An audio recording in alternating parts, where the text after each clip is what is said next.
নমস্কার বন্ধুরা, Gopal blog and কুকিংয়ের আরও একটা নতুন এপিসোডে আপনাদের সকলকে জানাই স্বাগত।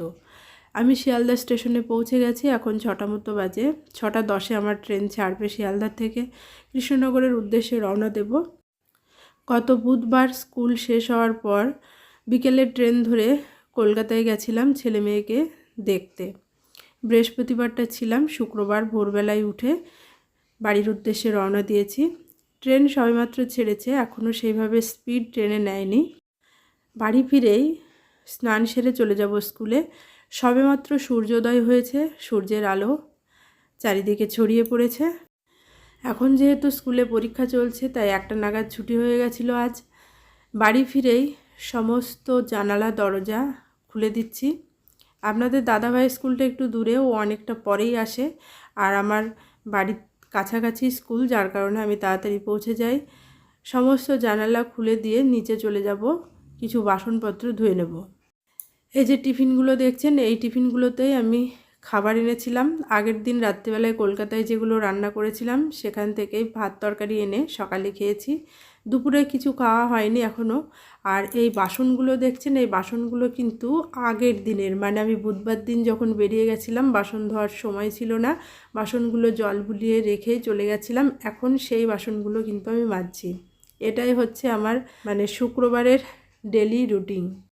এখন এই পরীক্ষার সময়ের শুক্রবারের দিনগুলো আমার যেভাবে কাটে সেটাই আজকে আমি আপনাদের সঙ্গে শেয়ার করছি। খুব সকালে ঘুম থেকে উঠে চলে আসি ট্রেন ধরে, আর ছেলে মেয়েকে না দেখতে গিয়ে থাকতে পারি না। যেহেতু বৃহস্পতিবার আমার অফ ডে থাকে, বৃহস্পতিবারটা আমি ওখানে থাকি। তারপর ফিরে এসে স্কুল করে বাড়িতে বাড়ির কাজকর্ম সারি। এই যে স্ল্যাবটা মুছে নিলাম, কিচেন স্ল্যাবটা, কারণ ধোয়া বাসনগুলো এখানে উপর করে দেব। প্রতি বছর উইন্টার সিজনে, মানে শীতের শুরুতে যখন টেস্ট পরীক্ষাগুলো আরম্ভ হয় স্কুলে, তখন স্কুল স্বভাবতই পরীক্ষা হয়ে যাওয়ার পর একটু তাড়াতাড়ি ছুটি হয়। কিন্তু যখন স্কুলে ক্লাস চলে তখন আমাদের স্কুল ছুটি 4:30-র সময় হয়। তাই অন্য সময়গুলো স্কুল থেকে বাড়ি আসতে মোটামুটি আমার 4:45 নাগাদ হয়ে যায়। কিন্তু যেহেতু পরীক্ষা চলছে তাই একটু তাড়াতাড়ি বাড়ি আসতে পারি। বাড়ির কাজকর্ম অনেক কিছু গুছিয়ে নিই এই সময়গুলোতে। আজকে হচ্ছে ফ্রাইডের ডেলি রুটিন আমি আপনাদের সঙ্গে ভিডিওর আকারে শেয়ার করছি, আপনারা দেখতে থাকুন। আগামী দিন যে রান্নাবান্নাগুলো হবে তার জন্য সবজি কিনে আনা হয়েছে, সেগুলো ঢেলে রাখলাম, মানে প্যাকেট থেকে বের করে রাখলাম। আর এই কৌটোতে ছেলে মেয়ের জন্য রসগোল্লা কিনে আনা হয়েছে। রসগোল্লা খেতে ওরা ভীষণ ভালোবাসে। এখানকার রসগোল্লা আমি নিয়ে যাব। রসগোল্লাগুলো গরম আছে তাই একটু ঝুড়ি চাপা দিয়ে ঢেকে রাখলাম। সকালে টিফিন করেছিলাম, আগের দিনের বললাম না রান্না ছিল, সেই খাবার এনে খেয়েছি। কিন্তু দুপুরে আর কিছু খাওয়া হয়নি, তাই বিকেলের দিকে একটু মুড়ি মাখিয়ে চা করে খাবো ভেবেছি। আমার হাজব্যান্ডও চলে এসেছে, ছেলে মেয়ে নেই, আমরা দুজনেই চা মুড়ি খেয়ে নেব। প্রত্যেক শুক্রবারই দুপুরবেলায় আবার ঠিকঠাক খাওয়া হয় না। আমার হাজব্যান্ড যখন দেশের বাড়িতে থাকে, আমি কলকাতায় যাই, তখন ও হোটেলে খেয়ে নেয়, ও বাড়িতে রান্নাবান্না করে না, যার কারণে বাড়িতে সেরকম কিছু খাবার থাকে না। এসে আমি আর রান্না চাপাই না, ওই স্কুল থেকে ফিরে একটু চা আর একটু বেশি করে মুড়ি খেয়ে নিই। আজকে যেন খিদেটা একটু বেশি পেয়েছে মনে হচ্ছে। দুধ চা করলাম, দুধ চা খেতে ভালো লাগে মানে এইসব দিনগুলোতে।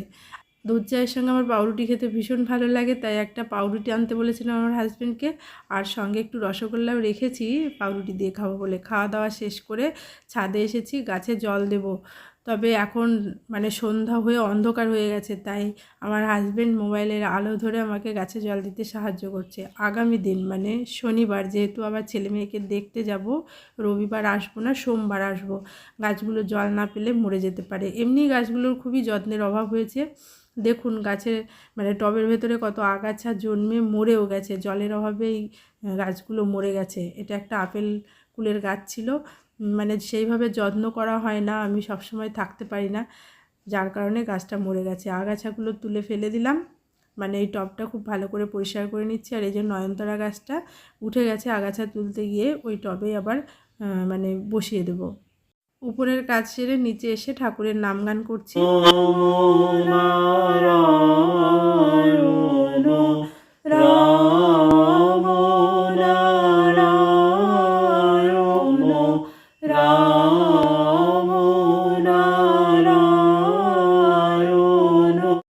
প্রতিদিন সন্ধ্যাবেলায় আমরা শ্রী শ্রী ঠাকুর বালক ব্রহ্মচারী মহারাজের নামগান করি।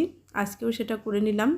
চাল আর মুসুর ডাল ভালো করে ধুয়ে নিয়েছি। এবার বেশ খানিকটা জল, লবণ, হলুদ, কাঁচা লঙ্কা, সর্ষের তেল আর পেঁয়াজ কুচি দিয়ে মানে সেদ্ধ খিচুড়ি যেটা বলে, কোনো ফোড়ন দেব না, বসিয়ে দিচ্ছি। এদিকে লবণ দিতে গিয়ে দেখি লবণটা বাড়ন্ত ছিল, ঢেলে নিলাম। আজকে শরীরটা মোটেই পারমিট করছে না। নতুন যাতায়াত শুরু হয়েছে কলকাতা আর দেশের বাড়ি, যার কারণে শরীরটা মাঝে মাঝে ভীষণভাবে অসুস্থ হয়ে পড়ছে। আজকেও ভীষণ হাত পা কামড়াচ্ছে, মনে হচ্ছে যেন জ্বর এসেছে। চা খেয়ে জ্বরের ওষুধ খেয়ে রান্নাবান্না করতে এসেছি।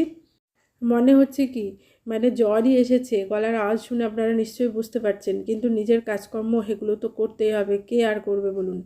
আর এই যে বাজার থেকে পালং শাক এনেছিল, এখন কেটে বেছে ধুয়ে রাখবো। একটু পরে জল ঝরে যাবে, তখন কুচি কুচি করে কেটে রেখে দেবো। আগামী দিন আবার স্কুল আছে, সকাল সকাল উঠে এত কাজ করা যাবে না। কাজগুলো আগের দিন রাত্রিবেলাতে একটু গুছিয়ে রাখতে হয়। এটা আমার দৈনন্দিন রুটিন। প্রতিদিনই আমি রাত্রিবেলাতে সবজি কেটে ধুয়ে গুছিয়ে রেডি করে রাখি, আর বাসনপত্রও ধুয়ে রাখি। খিচুড়ি হয়ে গেছে, এখন একটু ডিম ভাজা করে নিচ্ছি। খিচুড়ির সঙ্গে ডিম ভাজা, ডিমের অমলেট দিয়ে খিচুড়ি খাবো, এটাই ঠিক করেছি। বললাম না কোনো সবজি করব না, সবজি তো কিছুই করবো না। আজকে একদমই শরীর ভালো লাগছে না।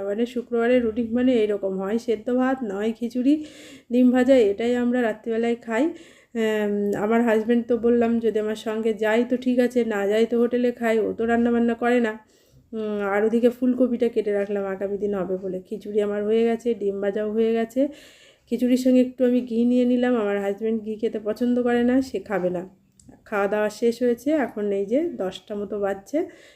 খাওয়া দাওয়ার যে বাসনপত্র ছিল, বললাম না আগে, এই বাসনগুলো আমাকে অবশ্যই ধুয়ে রাখতে হয়। আগামী দিন সকালবেলায় উঠে খুবই হুটোপাটা লাগে বাসন ধুয়ে না রাখলে। তাই আমি চেষ্টা করি যত রাত্রি হোক বাসনপত্র ধুয়ে রাখতে। শীতকালের শুক্রবারের রুটিন এটাই আমার। প্রতি শুক্রবার এভাবেই আমার দিনটা কাটে। আমি যে এই দৈনন্দিন লাইফস্টাইলের ভিডিওগুলো আপনাদের সঙ্গে শেয়ার করছি, কেমন লাগছে অবশ্যই কমেন্ট করে জানাবেন। আর ভালো লাগলে যদি ফেসবুক থেকে দেখেন তাহলে পেজটি ফলো করবেন, আর ইউটিউব থেকে দেখলে গোপাপাল ব্লগ অ্যান্ড কুকিং চ্যানেলটি সাবস্ক্রাইব করে পাশে থাকবেন। প্রেশার কুকারটা ধুয়ে নিলাম, এটা কিন্তু আজকে রান্না করিনি, সেই বুধবার রান্না করেছিলাম, রেখে গেছিলাম, সেটাই ধুয়ে নিলাম। এখন শাকগুলো কুচি কুচি করে কেটে রেডি করে রাখছি। আসলে ছেলে মেয়ে পড়াশোনার সূত্রে যেহেতু বাইরে থাকে, আমরা দুজনে থাকি, রান্নাবান্না আমার ফিরে এসে বিশেষ কিছু করতে ইচ্ছা করে না। যতটুকু রান্নাবান্না না করলেই নয় সেটুকুই করি রাত্রিবেলায়। আর আনাজপাতি কেটে ঘরটা মুছে ঢেকে রাখছি সমস্ত আনাজপাতি। আমার যেহেতু এখানে ফ্রিজ নেই, সে কারণে এই ঝুড়ি চাপা দিয়ে ঢেকে রাখলাম। দেখুন ঘড়িতে এখন 10:35 মতো বাজছে রাত্রিবেলা। এখন উপরে এসে এই ব্যাগের ভেতরে ছেলে মেয়ের বইপত্র কিছু এখানে ছিল, ওরা যেহেতু পুজোর ছুটিতে এসেছিল, সব বইপত্র নিয়ে যেতে পারিনি, তাই ব্যাগে ভরে রাখলাম, আগামী দিন যাওয়ার সময় নিয়ে যাব। সকলকে গুড নাইট জানিয়ে ব্লগটি এখানেই শেষ করলাম। ভিডিওটি দেখার জন্য ধন্যবাদ।